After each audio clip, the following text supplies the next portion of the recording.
Movie का start एक serial killer से होता है जो एक लड़की का पीछा करते उसके अपार्टमेंट तक पहुंच जाता है। वहां वो उसके अपार्टमेंट की लाइट्स की वायर्स काट के उसके पीछे जाता है। इससे पहले कि लड़की कोई रिएक्शन देती, वो उसके गले में नाइफ स्टैब करके उसे मार देता है, जिसके बाद वो उस लड़की के हेयर लेने के लिए स्कल उतार के ले जाता है। नेक्स्ट सीन में हम देखते हैं कि वो एक डेटिंग साइट यूज करते हुए अपने न्यू टारगेट के साथ डेट सेट करता है। डेट के दौरान अचानक फ्रैंक को लूसी के सर से ब्लड निकलने की हेलुसिनेशन होने लग जाती है। फ्रैंक पैनिक करने लगता है और वॉशरूम में जाके मेडिसिन लेता है। यहाँ से हम अंदाजा लगा सकते हैं कि फ्रैंक को कोई साइकोलॉजिकल प्रॉब्लम है। डेट खत्म होने पे फ्रैंक लूसी को घर ड्रॉप करता है तो लूसी फ्रैंक को अपने साथ अंदर ले जाती है, जहाँ लूसी फ्रैंक को सेड्यूस करना शुरू कर देती है, जिससे नर्वस होकर फ्रैंक पैनिक करने लगता है और लूसी पर अटैक कर देता है। वो लूसी का गला दबा के मार देता है।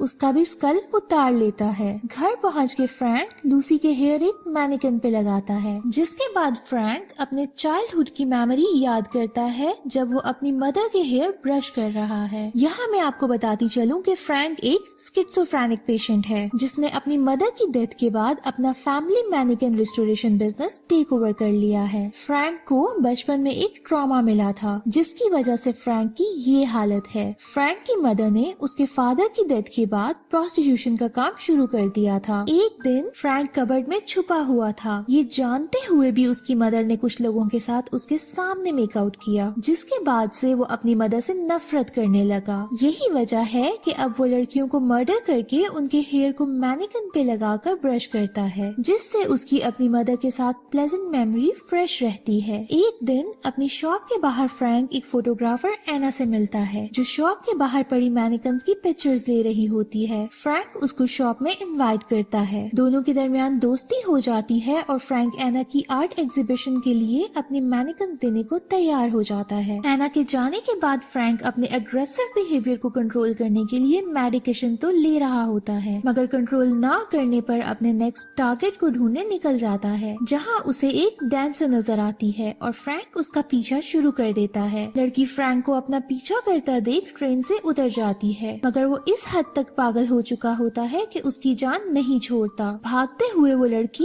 रोड पे पहुंचती है, मगर रात का वक्त होने की वजह से कोई भी वहाँ नहीं होता, जिसका फायदा उठाते हुए फ्रैंक नाइफ से उसे स्टैब करते हुए मार देता है, फिर उसके हेयर उतार के ले जाता है। नेक्स्ट डे एना अपनी एग्जीबिशन के लिए फ्रैंक और मैनिकन्स की पिक्चर्स ले रही होती है। तभी वो फ्रैंक को लंच डेट पे इनवाइट करती है, जहाँ अचानक फ्रैंक को पैनिक अटैक्स शुरू हो जाते हैं और वो एना से एक्सक्यूज करके वहाँ से निकल जाता है। रात मैनिकन्स को अपने रूम में रखे फ्रैंक टीवी देख रहा होता है, जहाँ इसके मर्डर्स की न्यूज चल रही होती है, जिस पर फ्रैंक बहुत डर जाता है और फिर पैनिक करने लग जाता है, जिस पर वो एना की गैलरी के बाहर जाके उसे कॉल करता है। यहाँ हम अंदाजा लगा सकते हैं कि फ्रैंक को एना से प्यार हो गया है, क्योंकि एक एना ही है जिससे बात करके या उसे देख के फ्रैंक काम डाउन हो जाता है। फ्रैंक एना को मिलने का बोलता है, एना मान जाती है और वो दोनों मूवी देखने चले जाते हैं। वहाँ फ्रैंक को फिर से हेलुसिनेशंस होने लग जाती हैं। स्क्रीन पे मूवी की जगह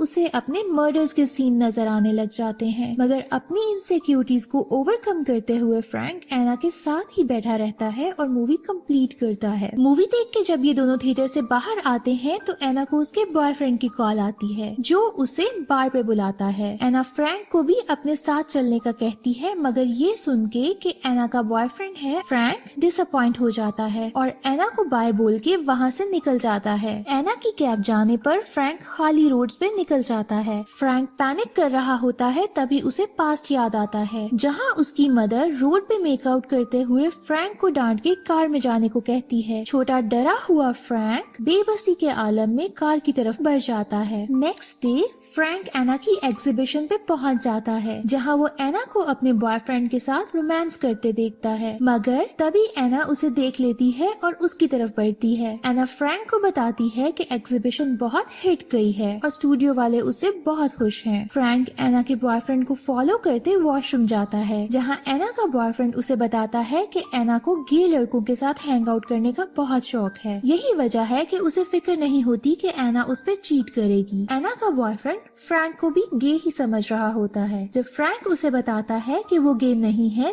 तब भी वो फ्रैंक का यकीन नहीं करता और उसकी शर्ट से हाथ साफ करके बाहर चला जाता है। फ्रैंक एना की मेंटोर रीटा से मिलता है, जिसकी बातें फ्रैंक को एनॉय कर देती हैं और वो उसी को अपना नेक्स्ट टारगेट बना लेता है। रीटा एना को बाय बोल के बाय वॉक ही घर के लिए निकलती है तो फ्रैंक उसे फॉलो करने लग जाता है। उसकी बिल्डिंग में पहुंच के जब गार्ड्स कुछ लोगों को रिसीव करने जाता है, फ्रैंक उसके डेस्क से कीज उठा लेता है, जिसके बाद वो रीटा के अपार्टमेंट में पहुंचता है। रीटा वाइन लिए अपने बेडरूम की तरफ बढ़ती है। फ्रैंक उसके पीछे जाता है, जहां वो देखता है कि रीटा बार टब में बैठी है। रीटा ने अपनी आंखों पे क्लॉथ रखा होता है, जिसकी वजह से वो फ्रैंक को देख नहीं पाती। जब रीटा क्लॉथ साइड पे करती है और फ्रैंक को देखती है, तभी फ्रैंक उसको बाथ टब के अंदर पुश कर देता है। ज्यादा देर बाथ टब के अंदर रहने की वजह से रीटा बेहोश हो जाती है। नेक्स्ट सीन में हम देखते हैं कि फ्रैंक ने रीटा को हॉग टाई किया हुआ है। फ्रैंक रीटा को अपनी मदर समझते हुए कहता है कि उसने फ्रैंक के साथ ऐसा क्यों किया। फ्रैंक कहता है कि वो कभी अपनी मदर को हर्ट नहीं करना चाहता। फ्रैंक की बातों से ऐसा लगता है कि जैसे अपनी मदर को भी उसने ऐसे ही मारा था और उनके हेयर उतार के मैनिकन पर लगा दिए थे। हो सकता है कि ये सारा प्रोसेस वहीं से शुरू हुआ हो, जिसके बाद फ्रैंक को हर वुमेन में अपनी मदर नजर आना शुरू हो गई है, जिसकी वजह से उसने मर्डर्स शुरू कर दिए हैं। फ्रैंक रीटा को नाइफ से टच करते हुए कहता है कि उसकी मदर ने फ्रैंक पर उन सब लोगों को चूज किया, हालांकि वो जानती थी वो सब उससे प्यार नहीं करते जैसे फ्रैंक उससे प्यार करता है और कोई नहीं कर सकता, मगर फिर भी उसने फ्रैंक को इग्नोर कर दिया था। जिसके बाद फ्रैंक रीटा की बैक पे नाइफ से कट लगाता है। जब रीटा बेग करती है कि उसे ना मारे तो फ्रैंक उसे बैक से हग करते हुए कहता है कि वो उसे नहीं मारेगा। साथ ही वो रीटा को मॉम कह रहा होता है। फिर एकदम से एग्रेसिव होके फ्रैंक रीटा के हेयर उतार लेता है और बेचारी रीटा बस स्क्रीम ही करती रह जाती है। नेक्स्ट डे जब फ्रैंक ब्लड वाली नाइफ वॉश कर रहा होता है, उसे एना की कॉल आती है, जो रोते हुए उसे रीटा की डेथ का बताती है। एना बहुत डरी होती है क्योंकि पुलिस उसे भी इन्वेस्टिगेट करने आई थी। जिसके बाद वो बताती है कि वो अकेली है क्योंकि उसका बॉयफ्रेंड न्यूयॉर्क वापस चला गया है। फ्रैंक इस बात का फायदा उठाता है और एना के अपार्टमेंट चला जाता है, जहां एना का दोस्त मार्टिन ऑलरेडी मौजूद होता है, जिस पर फ्रैंक थोड़ा इरिटेट हो जाता है, मगर वो अपने इमोशंस को कंट्रोल कर लेता है। मार्टिन कुछ ही देर बाद वहाँ से चला जाता है, जिसके बाद फ्रैंक एना को कंसोल करने लग जाता है। जब फ्रैंक एना के बॉयफ्रेंड का पूछता है, तभी एना रिवील करती है कि उसने कल रात अपने बॉयफ्रेंड से ब्रेकअप कर लिया था क्योंकि वो आदमी बहुत सेल्फ ऑब्सेस्ड था और एना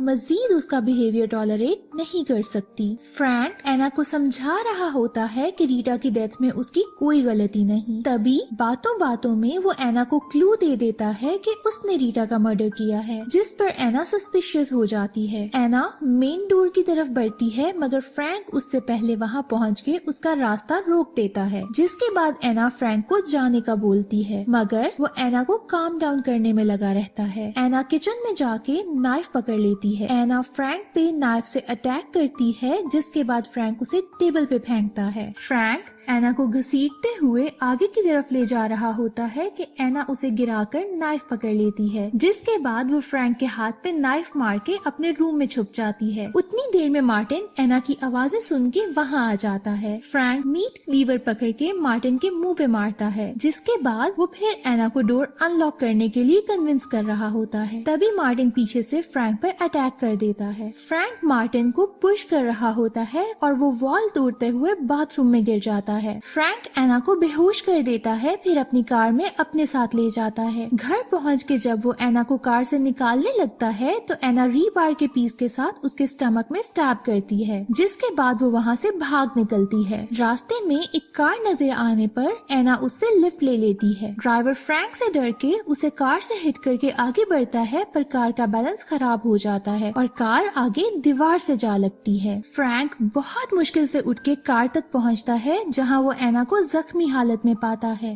फ्रैंक एना से कहता है कि वो उससे बहुत प्यार करता है और बस उसके साथ रहना चाहता है, मगर उसने फ्रैंक को समझा ही नहीं। जिसके बाद फ्रैंक एना के भी हेयर उतार लेता है। फ्रैंक घर आकर एना के हेयर एक मैनिकन को पहनाता है जो ब्राइडल ड्रेस में होती है। फ्रैंक उस मैनिकन को रिंग पहनाता है, जिसके बाद वो उसे बेडरूम में ले आता है। तभी फ्रैंक को फिर से हेलुसिनेशंस होना शुरू हो जाती हैं, जिसमें उसकी सब विक्टिम्स उस पर अटैक कर देती हैं और उसके बॉडी पार्ट्स तोड़ना शुरू हो जाती हैं। लास्ट में वो फ्रैंक के मुंह से स्किन उतारती हैं, जिसके बाद हमें वहाँ फ्रैंक का मैनिकन देखने को मिलता है। लास्ट सीन्स में हम स्वैट टीम को फ्रैंक के घर पर रेड करते देखते हैं, मगर उन्हें वहाँ मैनिकन्स और फ्रैंक की डेड बॉडी मिलती है। यही मूवी एंड हो जाती है।